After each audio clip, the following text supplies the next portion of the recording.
माँ बिना मायका। ट्रेन पटरी पर अनवरत भाग रही थी और साथ ही भाग रही थी सुमन की सोच। खिड़की से बाहर देखते हुए याद आ रही थी माँ की। पिछले साल जब वो इसी तरह गर्मी की छुट्टियों में मायके जा रही थी तो बच्चों के साथ तो क्या उत्साह और उमंग थी। कितनी प्यारी साल की सबसे लंबी छुट्टी, बस समय जैसे कट ही नहीं रहा था। बच्चे भी नानी, मामा, मामी और उनके बच्चों से मिलने को चहक रहे थे। बच्चे तो आज भी उत्सुक थे, पर उसके मन में डर और चिंता थी। माँ अब गुजर चुकी थी और इस बार पहली बार वो उनकी नामौजूदगी में अपने मायके जा रही थी। पापा तो उसकी शादी के 2 साल बाद ही गुजर गए थे, पर माँ ने उसके मायके को संजो कर रखा था। पापा को हर बार मिस करती थी, पर माँ के होते परायापन नहीं लगा कभी। माँ भी महीनों पहले से उसका इंतजार करती, मनोहार से बुलाती, कितनी तैयारी करती और उस थोड़े से दिनों में साल भर की कसर निकाल देती।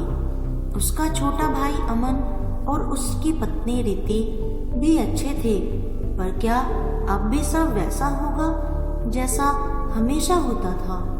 घर तो माँ के बिना सूना लगेगा ही।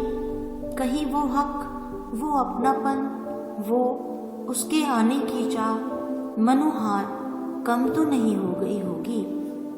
जब से उसकी सहेली ने उसे अपने माता पिता के बाद मायके का बदला हाल बताया था, तभी से उसका मन इस अनजान डर से दुखी था।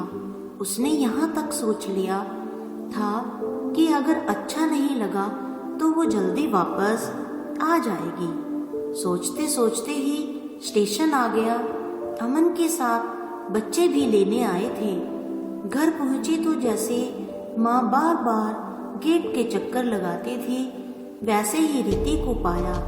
घर के अंदर जाकर देखा तो उसका मनपसंद शरबत तैयार था। कमरा साफ और सुंदर फूलों से सजा था। नहाकर खाना खाने बैठी तो सब पसंद की चीजें बनी थी। शाम को माँ की तस्वीर के पास बैठी थी तो रीति चाय ले आई। बातों ने उसका मन बदल दिया। सच में माँ के जाने से घर सूना हो गया था। हर कोने में उनकी यादें बसी थी। रीति भी उन्हीं को याद कर रही थी। रात को अमन उसकी पसंदीदा आइसक्रीम लाया था। उसने भी सबके लिए लाए हुए उपहार दिए थे। बस अगले ही दिन से कुछ दिन पंख लगाकर उड़ गए। सबके यहाँ मिलने जाना, थोड़ी शॉपिंग, थोड़ा घूमना, और रीति तो उसे कितनी बार चाट खिलाने भी मनोहार करके ले गई थी। माँ के ना होते हुए भी सब कुछ पहले जैसा ही तो हो रहा था। वही दुलार, वही हल्कापन। और तभी एक दिन उसने देखा कि रीति अचार के डब्बों में से अचार, घर के पिसे मसाले और गांव से आया गुड़ और बहुत सा सामान पैक कर रही है। यही तो माँ किया करती थी। जब उसके वापस जाने का समय आता था, उसने पूछा तो रीति ने कहा, दीदी आप अब कुछ दिन बाद चले जाओगे, मेरा तो मन ही नहीं लगेगा। माँ हमेशा आपको ये सब देती थी ना, तो मैंने भी सब पैक करने का सोचा। गले ही लगा लिया था सुमन ने रीति को। सारा डर और शक खत्म हो गया था। इस 1 महीने में माँ की बहुत याद आई, पर अमन और खासकर रीति ने उसे इतना प्यार, सम्मान और अपनापन दिया था कि वो समझ गई थी कि उसका मायका आज भी उसका था और हमेशा रहेगा। जब रीति को ये सब बताया तो वो बोली, मैं समझती हूँ दीदी, एक लड़की के लिए शादी के बाद उसका मायका क्या मायने रखता है। आप तो जानती हैं कि हम दो बहनें ही हैं। आज तो मेरे मम्मी पापा हैं, पर उनके बाद हमारे मायके का क्या मतलब रह जाएगा। ये सोचकर ही हम दोनों डर जाती हैं। किसके लिए जिएंगे हम वहाँ। मैं तो आपसे आपका मायका छीनने की सोच भी नहीं सकती।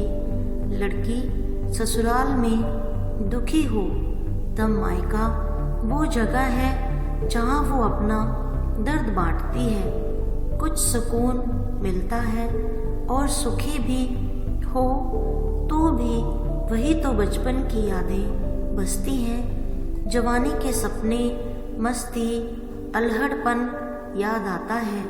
माँ के आंचल में वापस बच्ची बन जाती है और पिता का लाड और भाई बहन का साथ सब दुख और थकान भुला देता है। सुमन सतबद्ध रह गई थी। किसने कहा तुम्हारा मायका नहीं रहेगा। मैं तुम्हारी ननद ही नहीं, बड़ी बहन भी हूँ ना। भगवान करे अंकल आंटी का साया हमेशा बना रहे, पर खुद को कभी अकेला मत समझना। माँ नहीं है तो मैं तो हूँ ना। जब मन करे मेरे यहाँ बच्चों को लेकर आना। कभी अमन तंग करे तो मुझे बताना और कभी संकोच मत करना। बस अब वापस जाने का दिन आ गया था।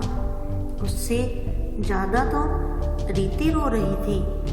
फिर आने और जल्दी मिलने और रोज फ़ोन के वादे के साथ आज सुमन वैसे ही विदा हो रही थी जैसे माँ किया करती थी।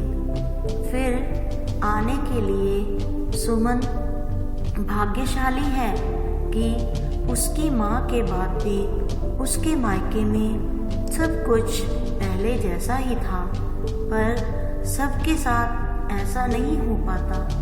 कुछ की स्थिति रीति जैसी होती है और कुछ के लिए सब बदल जाता है।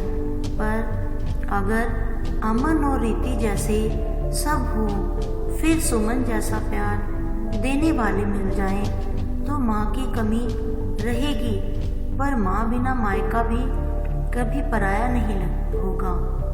दोस्तों, अगर आपको ये वीडियो अच्छी लगी हो तो प्लीज़ मेरे चैनल को सब्सक्राइब करें और वीडियो को लाइक करें।